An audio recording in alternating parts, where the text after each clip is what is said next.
Waiting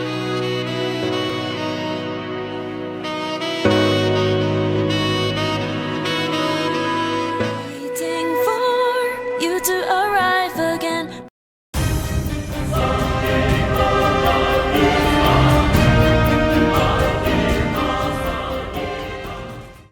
Hey guys, Ben Wheeler, the Mercenary King here with my new Revengers deck.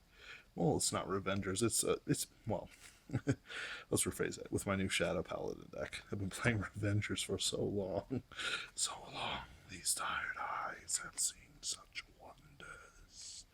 But,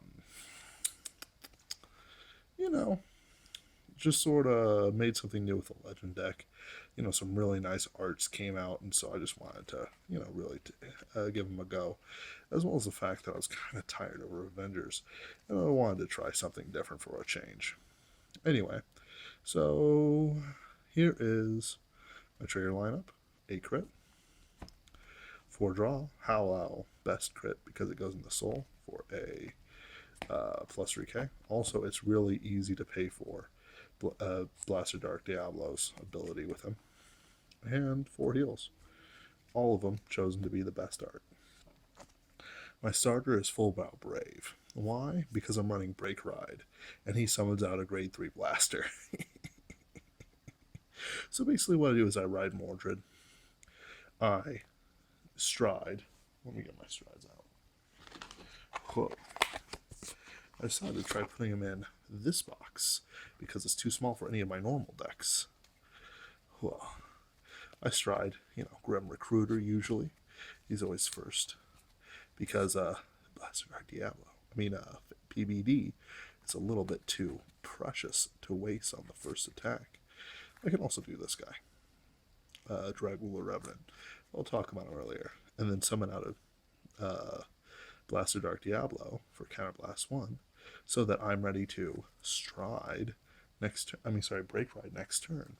And Break Ride works with the grade 2s and 1s very well, as you'll find out. Now, he's good in general. He's a starter. He's got G-Break. He really has good timing. Besides that, getting a grade 3 for stride or break riding purposes, anything really, is always a good idea. Now for my grade 2 1s.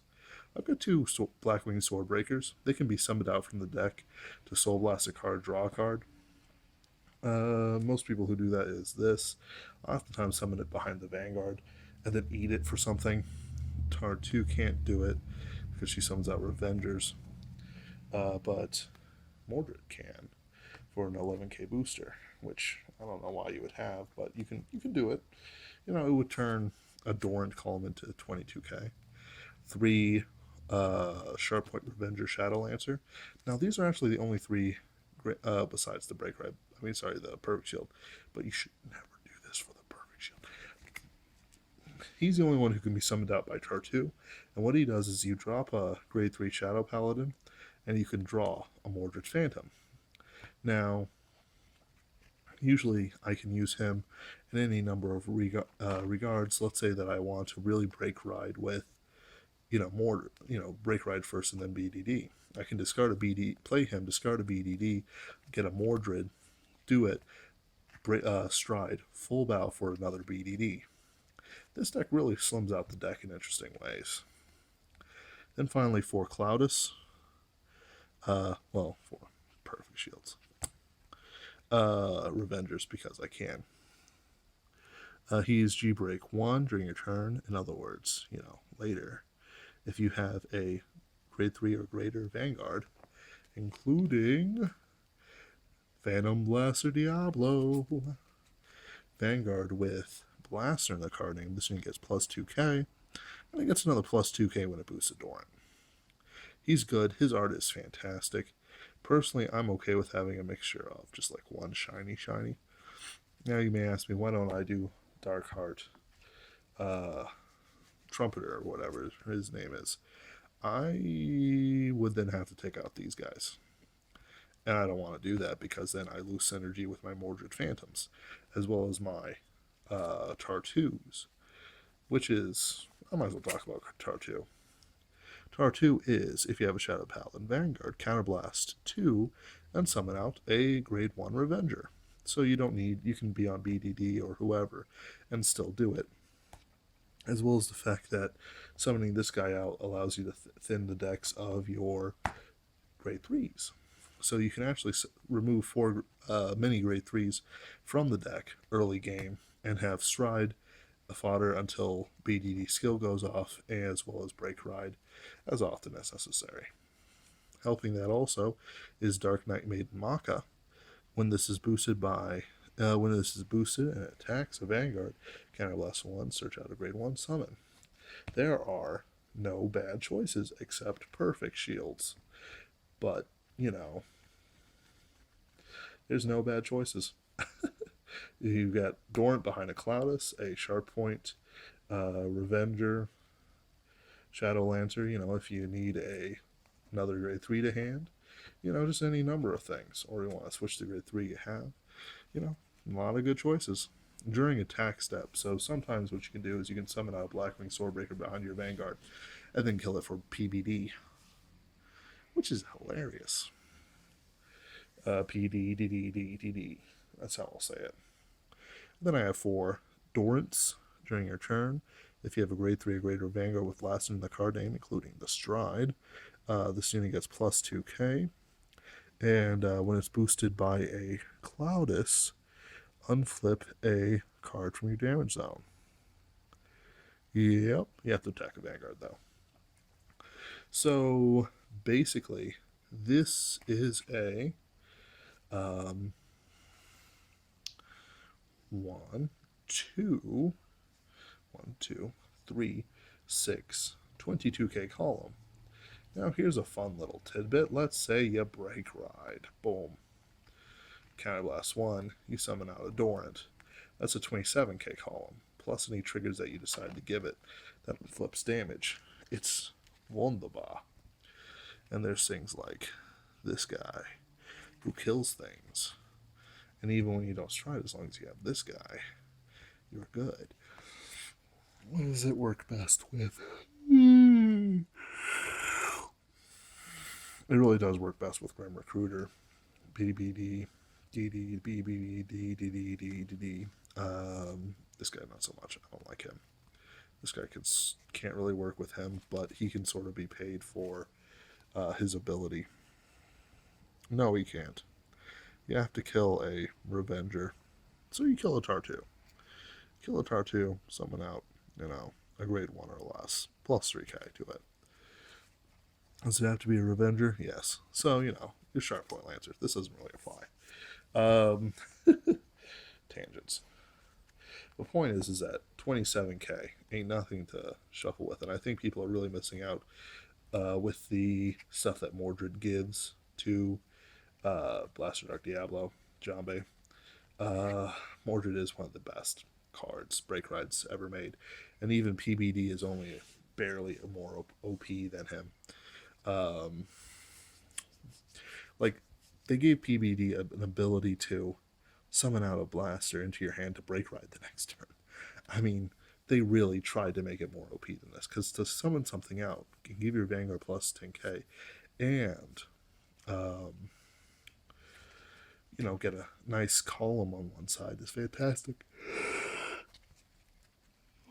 Used to use him back in the day for, by the way, his limit break, but that's okay. That gives you a turn to stride. I used him back in the day for Blaster Dark Revenger and whatnot, but sadly those days are over, and it makes me sad. Then we have 4 BDDs. Jambes. He's G-Break 2. When you're striding, if you have a stride with Blaster and the card name, the cards in your hand get grade plus 3.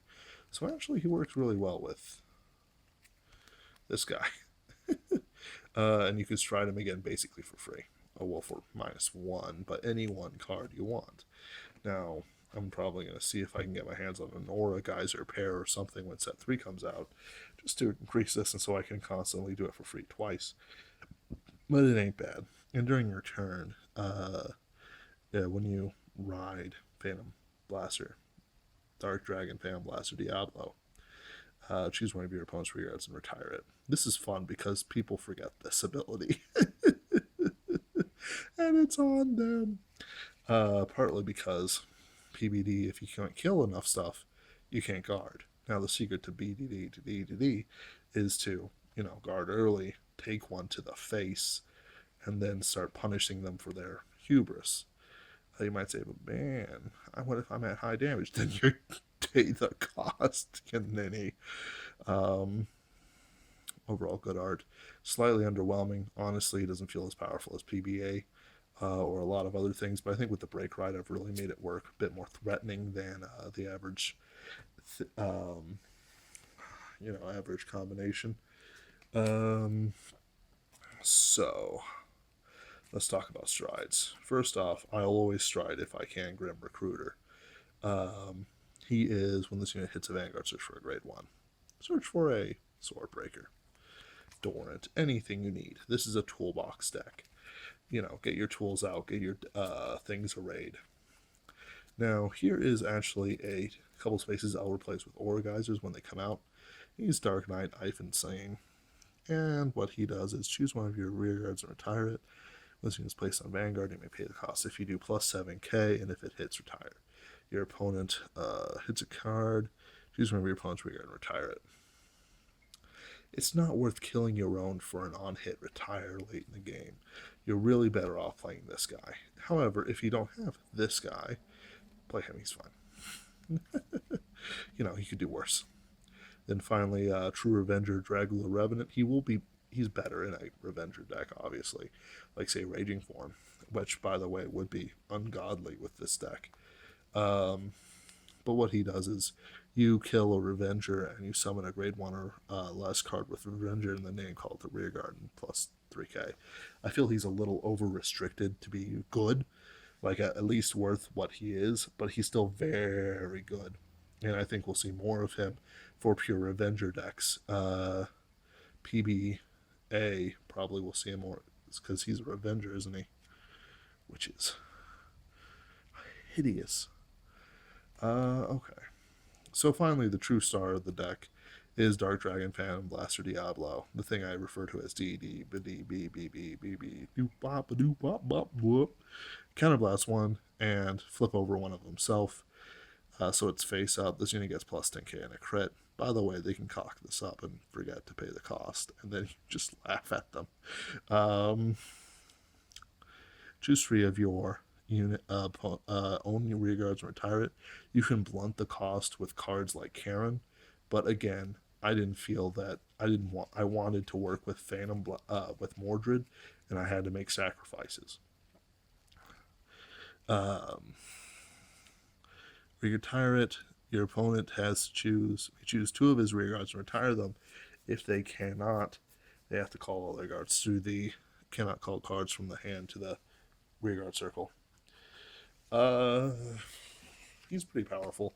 A lot of people play him with things like PBA and whatnot, and that's actually been moving around in Japan quite a bit from just pure destruction PBA to PBA with rearguard support. So you're summoning out more rearguards than you're killing on the opponent's side. That works, I think, a little bit better, partly because I feel that this guy is way overpowered, as well as the fact that he's got a crit.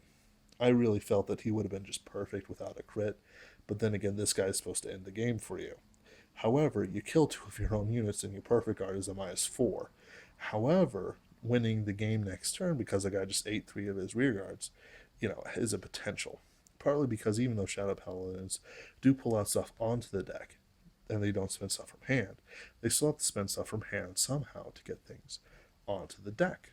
You break ride, you summon a Tartu, you or a Maka or whatever. There's something that goes on. The cost is paid. So what you have to do is you have to start making the cost either unpayable or hurtful. Because I have had Shadow Paladins when they start putting down crit triggers and whatnot to eat for the ability. Well, that works, except I hit 4 draws. There are bad ways to play this card. And you have to be careful and you have to be smart. Otherwise, if you eat everything and you don't have replacements or a way to generate card advantage like everything in my deck does, you could be up a creek without a paddle. However, I'm sure that you're smart. You're listening to me. Overall, this is a really fun deck with fantastic synergy, and I'll be having a lot of fun with it. I'm going to replace these two with Aura Geysers. Alright, this has been Wheeler the Mercenary King with his new... What did I call it? What did I call it? Thrashers? Yeah. With my new Thrashers deck. Well,